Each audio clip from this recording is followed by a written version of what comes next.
Selamat malam Bapak Ibu Saudara yang dikasihi Tuhan Yesus Kristus. Berjumpa lagi dengan saya, Pendeta Nathaniel Valentino Saleki, di dalam pemahaman Alkitab pada hari ini, Rabu 3 Agustus 2022. Hari ini kita akan merenungkan firman Tuhan dengan tema yang baru sudah datang. Dan kita akan membaca Kolose 3 ayat 1 sampai 11. Sebelum kita membaca dan mendalami kebenaran firman Tuhan pada hari ini, mari kita bersama-sama memuliakan nama Tuhan dengan bersama-sama bernyanyi dari PKJ nomor 27, Nyanyikanlah Nyanyian Baru.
Bapak Ibu Saudara, mari kita bersatu di dalam doa.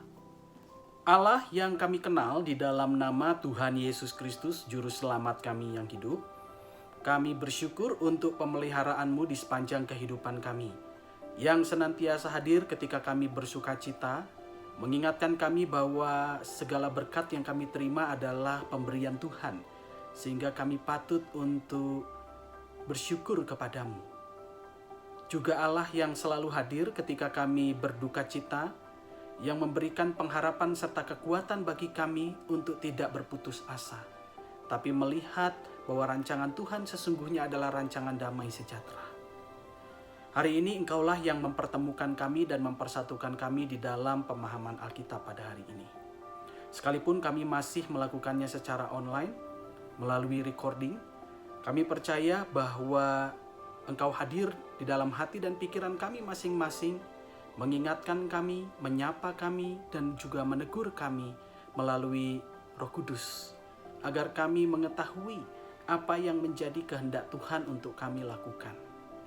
Kami mengakui segala kelemahan dan kekurangan kami Tuhan, yang kadangkala gagal dalam memahami kebenaran firman Tuhan, tetapi kami yakin dan percaya bahwa di dalam Roh Kudus kami hanya dapat memahami apa yang benar dari Tuhan itu, sehingga kami bisa mengatasi, bahkan juga menghindari segala sesuatu yang mungkin keliru untuk kami pahami.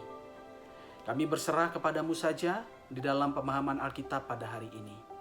Inilah doa yang kami panjatkan, hanya di dalam nama Tuhan Yesus Kristus, Juru Selamat kami yang hidup. Amin. Saudara terkasih, mari kita bersama-sama membuka Alkitab kita dari Kolose 3 ayat 1 sampai 11. Saya akan membacakannya bagi Bapak Ibu Saudara sekalian. Beginilah firman Tuhan tertulis. Karena itu, kalau kamu dibangkitkan bersama dengan Kristus, carilah perkara yang di atas, di mana Kristus ada, duduk di sebelah kanan Allah. Pikirkanlah perkara yang di atas, bukan yang di bumi. Sebab kamu telah mati dan hidupmu tersembunyi bersama dengan Kristus di dalam Allah. Apabila Kristus yang adalah hidup kita menyatakan diri kelak, kamu pun akan menyatakan diri bersama dengan Dia dalam kemuliaan. Karena itu, matikanlah dalam dirimu segala sesuatu yang duniawi, yaitu percabulan, kenajisan, hawa nafsu, nafsu jahat, dan juga keserakahan yang sama dengan penyembahan berhala. Semuanya itu mendatangkan murka Allah atas orang-orang durhaka. Dahulu kamu juga melakukan hal-hal itu ketika kamu hidup di dalamnya. Tetapi sekarang buanglah semuanya itu, yaitu marah, geram, kejahatan, fitnah, dan kata-kata kotor yang keluar dari mulutmu. Jangan lagi kamu saling mendustai, karena kamu telah menanggalkan manusia lama serta kelakuannya, dan telah mengenakan manusia baru yang terus-menerus diperbarui untuk memperoleh pengetahuan yang benar menurut gambar kaliknya. Dalam hal ini tiada lagi orang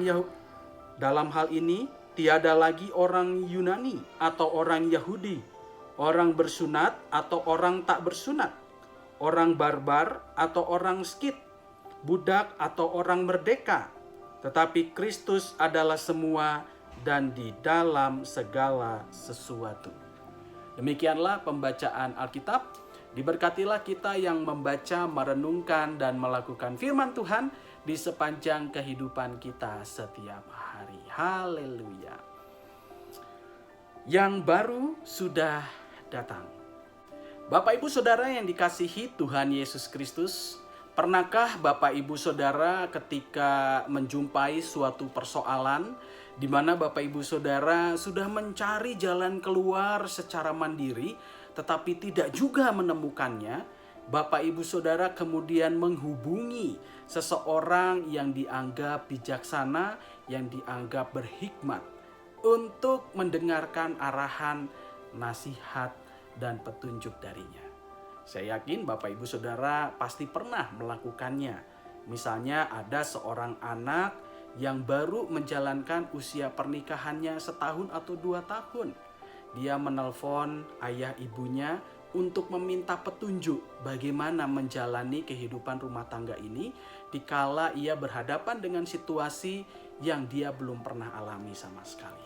Atau misalnya seseorang yang menghubungi seorang pakar yang adalah sahabatnya ketika dia sedang menghadapi persoalan ekonomi untuk meminta petunjuk kepadanya bagaimana mengolah keuangan dengan baik sehingga ia dapat memaksimalkan sumber daya yang ada padanya dan dia tidak mengalami kekurangan-kekurangan lagi. Tentu hal ini menjadi sesuatu yang sangat biasa dalam kehidupan kita sebagai orang Kristen. Kita akan mencari, mendengarkan mereka yang memberikan nasihat kepada kita yang adalah orang yang kita percayai. Dan itulah yang dilakukan oleh seorang kawan sekerja Paulus yang bernama Epafras. Jadi Epafras ini adalah seorang kawan sekerja Paulus yang mendirikan jemaat Kolose. Ketika Epafras melayani di Kolose, dia berhadapan dengan situasi yang cukup menjadi tantangan baginya, yaitu bahwa ada adat istiadat atau kehidupan sosial masyarakat yang memaksa atau mendorong jemaat Kristen di Kolose untuk menyangkali iman mereka. Pada saat itu Paulus, rekan sekerjanya, sedang ada di dalam penjara. Dan Epafras mendatanginya serta menyampaikan apa yang menjadi pergumulannya itu. Epafras menyampaikan bahwa keadaan jemaat Kolose relatif baik.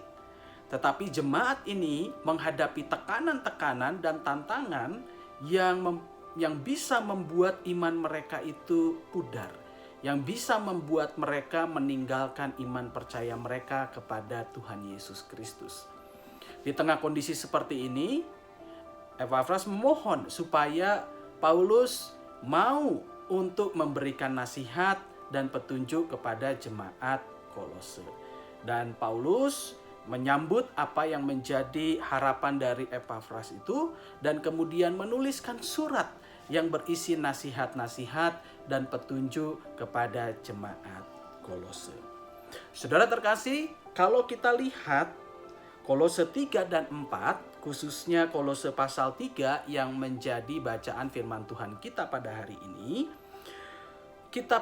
bagian kitab itu berisi konklusi dari nasihat-nasihat Paulus, yaitu bagaimana caranya hidup sebagai manusia baru. Seorang yang telah mengaku percaya kepada Yesus Kristus sebagai Tuhan dan Juru Selamat. Jadi di pasal 1 dan pasal 2, Paulus menunjukkan tentang siapakah Yesus Kristus dan bagaimana kita sebagai pengikut Tuhan Yesus itu. Kemudian di pasal 3 dan 4, Paulus menunjukkan beginilah caranya hidup sebagai seseorang yang telah lahir sebagai manusia baru, yaitu seseorang yang telah menerima Yesus Kristus sebagai Tuhan dan Juru Selamat. Paulus mengatakan bahwa ketika seseorang mengaku dengan lidah dan bibirnya, maka seseorang itu sesungguhnya telah lahir sebagai manusia baru. Dan bukan hanya mengaku dengan lidah dan bibir saja, tetapi seseorang ini juga telah membuktikan komitmennya, pengakuan imannya ini dengan menerima baptisan.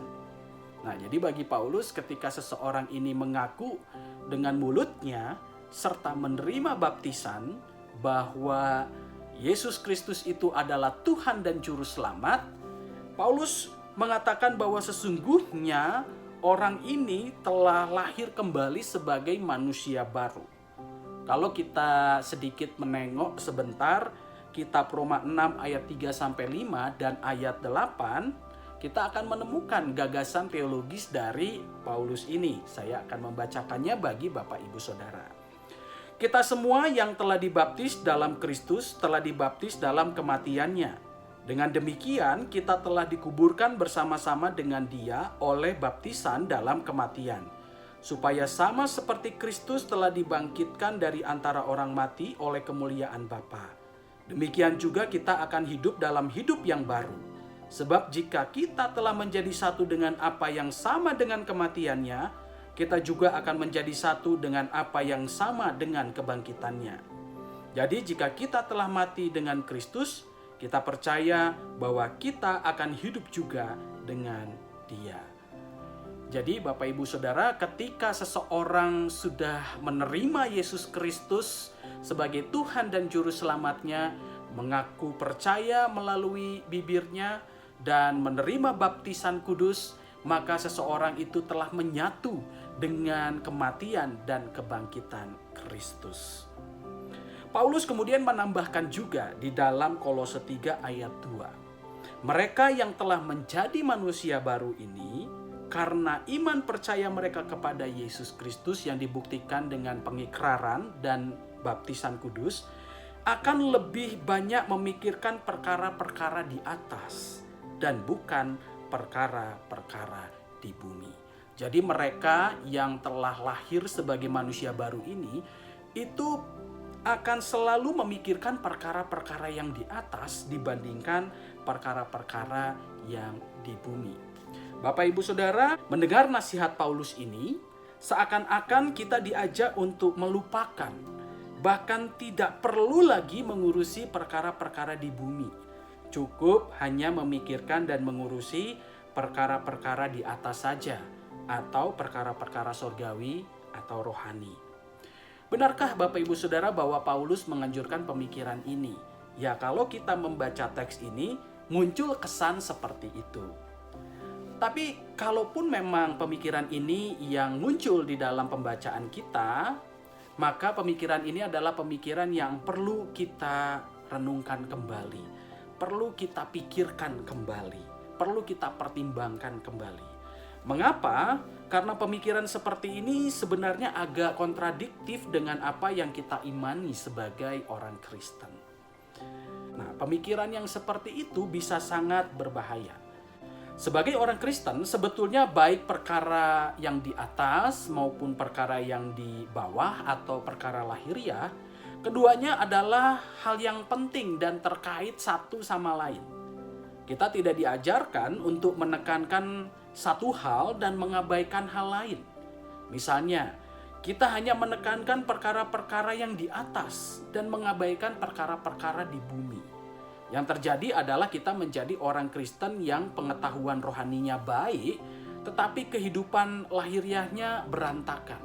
Mungkin Bapak Ibu Saudara pernah melihat di dalam kehidupan sehari-hari Bapak Ibu Saudara, ada seseorang yang pengetahuan teologisnya baik, pengetahuan Alkitabnya baik, yang rajin ke gereja, yang rajin pelayanan, tetapi kehidupan lahiriahnya, kehidupan di buminya berantakan. Misalnya dia konflik dengan istrinya atau suaminya dan belum juga terselesaikan. Dia konflik dengan anak-anaknya dan belum juga terselesaikan, ya. Dan dia juga tidak begitu bisa memaksimalkan potensi atau karunia yang Tuhan anugerahkan kepadanya. Sehingga dia malah menyia-nyiakan hidupnya dengan mengerjakan sesuatu yang tidak penting atau tidak menopang kehidupannya pada akhirnya. Jadi di satu sisi dia bagus dan baik untuk pengetahuan rohani dan kehidupan rohaninya, tetapi untuk kehidupan lahiriahnya sangat berantakan. Dan contoh lainnya lagi, misalnya ada seseorang yang menekankan perkara lahiriah saja dan mengabaikan perkara sorgawi atau perkara yang di atas. Yang terjadi adalah kehidupan lahiriahnya itu bisa sangat baik, misalnya dia mapan, dia cukup secara ekonomi, begitu ya, cukup untuk menjalani kehidupannya sehari-hari, tetapi untuk kehidupan imannya berantakan. Ya. Nah, yang terjadi adalah dia bisa sangat baik untuk menata kehidupan lahiriahnya, tetapi semuanya itu bisa jadi tidak selaras dengan kebenaran firman Tuhan. Karena kehidupan rohani kita dengan Tuhan itu bisa menjadi koridor bagi kita untuk berhati-hati, untuk bisa menjalani kehidupan lahiriah kita sesuai dengan kebenaran firman Tuhan. Nah, kalau misalnya seseorang ini hanya menekankan kehidupan lahiriah dan mengabaikan kehidupan rohani, maka yang terjadi adalah dia berhasil dalam kehidupan lahiriahnya, tetapi semuanya itu belum tentu selaras dengan kebenaran firman Tuhan atau ajaran Kristen sendiri. Nah, jadi bagi orang Kristen sebetulnya baik perkara yang di atas dan yang di bawah ini membutuhkan keseimbangan. Lalu pertanyaannya adalah, mengapa kok Paulus menuliskan tentang hal ini? Baiklah kita memikirkan perkara yang di atas bukan yang di bumi. Ya. Nah, jadi kita perlu melihat konteks kehidupan masyarakat di tempat di mana Paulus menuliskan surat ini, yaitu konteks kehidupan masyarakat di kota Kolose. Karena kehidupan lahiriah atau perkara yang kehidupan lahiriah atau perkara yang di bumi serta perkara yang di atas atau perkara sorgawi itu dituliskan oleh Paulus karena Paulus melihat sendiri atau dalam hal ini mendengar dari Epafroditus tentang apa yang dialami oleh jemaat di Kolose. Nah, jadi kita perlu melihat apa yang menjadi konteks sosial jemaat di Kolose. Jadi pada saat itu banyak sekali penyimpangan seksual. Ada orang yang suka sekali berkata-kata kasar. Banyak praktik penyembahan berhala. Dan seringkali terjadi pertengkaran yang motifnya adalah keserakahan. Nah, semua yang jahat ini adalah perkara-perkara di bumi. Perkara-perkara lahiriah yang menyesatkan. Nah, jadi kita bisa bedakan ya antara apa yang kita bicarakan tadi tentang perkara lahiriah dengan apa yang dimaksudkan oleh Paulus di sini. Jadi kalau perkara lahiriah misalnya bekerja, memaksimalkan potensi yang ada, melipat gandakannya supaya juga menjadi berkat bagi orang lain, itu tidak apa-apa, kehidupan lahiriah yang baik. Ya. Tetapi kehidupan lahiriah yang mencemarkan kehidupan kita misalnya seperti yang dilakukan oleh orang-orang atau masyarakat Kolose, seperti penyimpangan seksual, berkata kasar, penyembahan berhala, pertengkaran dengan motif keserakahan, hal inilah yang mesti dihindari. Perkara-perkara lahiriah yang merusakkan manusia, inilah yang harus dihindari. Nasihat Paulus agar jemaat Kolose lebih memikirkan perkara-perkara yang di atas. Tentu ini adalah dalam kaitannya dengan berhati-hatilah dengan segala sesuatu yang merusakkan engkau itu. Paulus menasihati agar jemaat Kolose meninggalkan perkara-perkara duniawi, perkara-perkara yang ada di bumi, yang ada kaitannya dengan merusakkan tubuh kita, merusakkan hati dan pikiran kita, yang menyesatkan kita, dan lebih memikirkan perkara-perkara sorgawi atau perkara-perkara yang ada di atas, yaitu belas kasihan, pengampunan, kemurahan hati, dan kasih. Ini bisa kita lihat sendiri dalam gambaran Kristus. Jadi ketika seseorang itu berkomitmen, memutuskan untuk mengikuti Kristus sebagai Tuhan dan Juru Selamat, maka di saat itulah dia hadir sebagai manusia baru yang orientasi atau arah hidupnya bukanlah hal-hal duniawi yang menyesatkan itu, seperti yang tadi ya, hawa nafsu, nafsu jahat, dan seterusnya. Tetapi arah atau orientasi hidupnya adalah Yesus Kristus. Dan kita tahu bahwa Yesus Kristus sendiri mengajarkan tentang belas kasih, mengajarkan tentang pengampunan, mengajarkan tentang kemurahan hati, dan mengajarkan tentang kasih. Perkara-perkara yang di atas ini akan mendatangkan kehidupan yang damai. Paulus sendiri mengatakan di ayat yang 11, dalam hal ini tiada lagi orang Yunani atau orang Yahudi, orang bersunat atau orang tak bersunat, orang barbar atau orang skit, budak atau orang merdeka, tetapi Kristus adalah semua dan di dalam segala sesuatu. Jadi Bapak Ibu Saudara, ketika kita hidup sebagai manusia baru, kita menghindarkan diri kita dari segala sesuatu yang bisa merusak hati, pikiran, dan tubuh kita, yaitu tadi ya, seperti penyimpangan seksual, perkataan kasar, penyembahan berhala, pertengkaran atas dasar keserakahan. Kalau kita menghindarkan semuanya itu, kalau kita menghindarkan diri dari semuanya itu, maka kita akan hidup sebagai manusia baru yang sejati, di mana arah kehidupan kita itu adalah Kristus yang mengajarkan kita belas kasih, pengampunan, kemurahan hati, dan kasih. Dan ketika kita melakukan itu semua, maka kita bisa melahirkan kehidupan yang damai di tengah perbedaan yang ada. Perkara-perkara yang di atas ini akan mendatangkan kehidupan yang damai. Mereka akan hidup dalam kesatuan dan kehangatan sekalipun mereka berbeda-beda. Jadi ketika kita melakukan apa yang baik sebagai manusia yang baru, sebagai cerminan dari apa yang dilakukan juga oleh Kristus, maka kita akan berhasil untuk memelihara kehidupan yang hangat, kehidupan persekutuan yang baik di antara kita sekalipun kita berbeda-beda.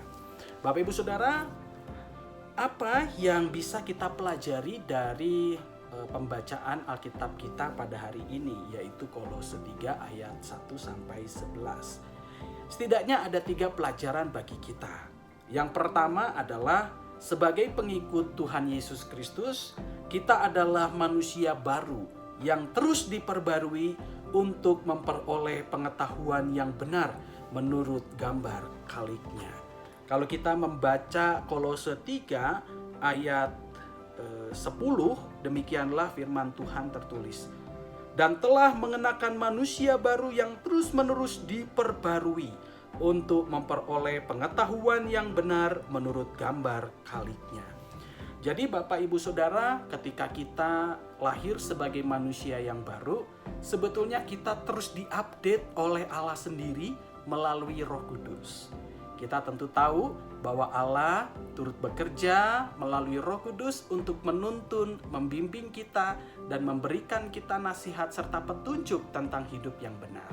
Dan melalui Roh Kudus itulah hidup kita terus diperbarui, terus diupdate, sehingga ketika kita berkiprah di dunia ini, apa yang kita katakan dan apa yang kita lakukan tetap relevan dan juga tetap memberikan makna bagi sekitar kita. Inilah pelajaran pertama yang perlu juga kita ingat, bahwa Tuhan selalu memperbarui kita melalui Roh Kudus agar kita semakin serupa dengan gambar Khalidnya.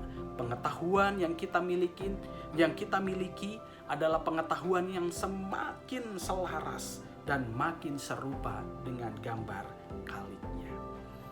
Lalu pelajaran yang kedua bagi kita adalah hidup sebagai manusia baru berarti bahwa kita tidak lagi hidup dikuasai oleh perkara-perkara lahiriah yang menyesatkan, seperti percabulan, kenajisan, hawa nafsu, nafsu jahat, dan juga keserakahan yang sama dengan penyembahan berhala. Jadi ketika kita hidup sebagai manusia yang baru, kita seoptimal mungkin menjauhkan tubuh kita, hati dan pikiran kita dari segala sesuatu yang bisa merusakkan kita. Dan Paulus di sini mengatakan bahwa hal-hal yang merusak itu adalah percabulan, kenajisan, hawa nafsu, nafsu jahat, dan juga keserakahan yang sama dengan penyembahan berhala.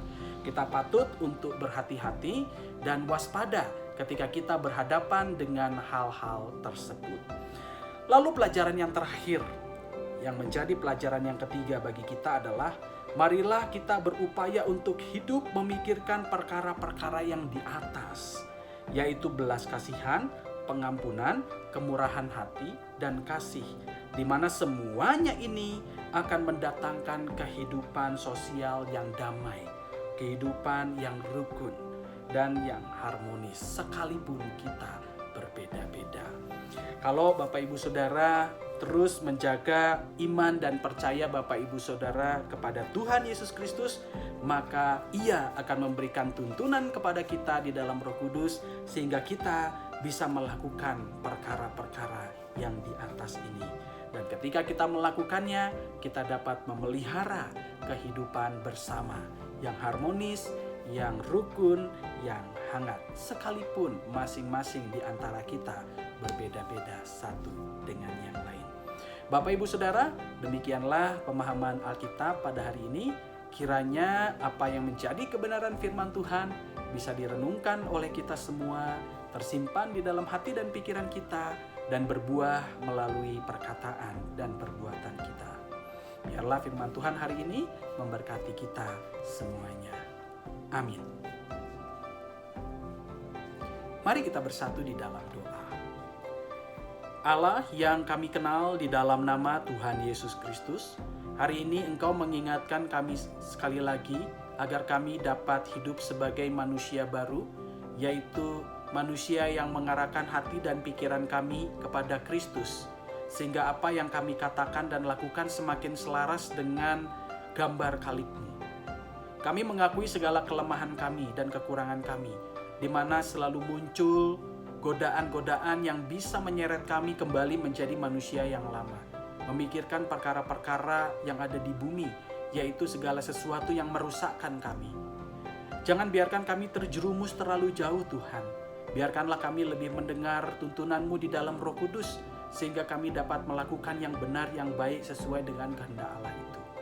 Kami tahu ini sulit, tetapi ketika kami berserah kepada Tuhan dan menurut serta dengar-dengaran dengan petunjuk dari Tuhan di dalam Roh Kudus, maka kami akan dapat keluar dengan cepat dari segala sesuatu yang menyesatkan dan menyesatkan kami itu.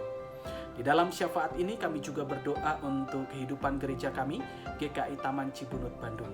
Berkatilah majelis jemaat yang di dalamnya ada para pendeta dan penatua, supaya mereka dapat bersinergi, bekerja sama melayani Tuhan, dan mengambil keputusan-keputusan yang baik untuk jemaat ini yang sekiranya selaras dengan kebenaran firman Tuhan.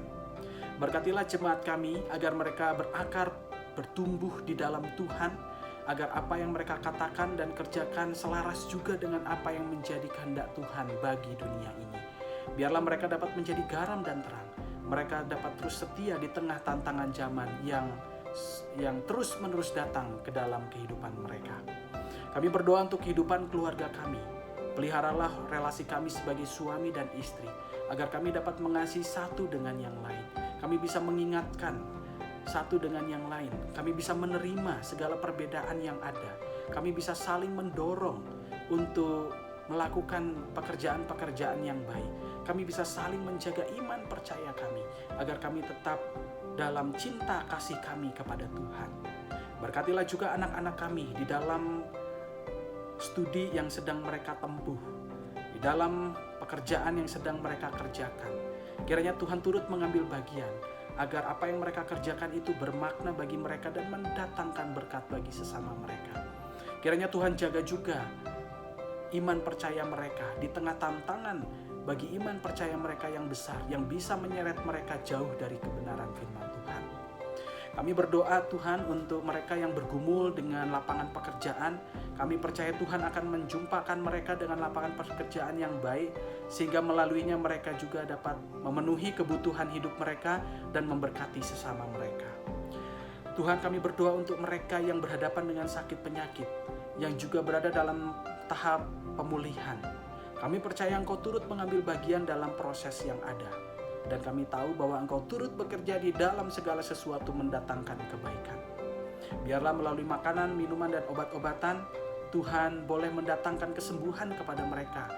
Sekiranya itu menjadi perkenanan Tuhan. Kami bersyukur untuk pemeliharaan Tuhan di sepanjang kehidupan kami. Kami berdoa untuk bangsa dan negara ini Tuhan, supaya melalui orang-orang yang Tuhan pakai untuk memimpin bangsa ini, kesejahteraan, keadilan sosial bagi seluruh masyarakat Indonesia dapat terjamin dan terlaksana. Berilah kesabaran kepada pemimpin-pemimpin kami, agar mereka dapat mengambil keputusan yang bijaksana untuk masa depan bangsa ini.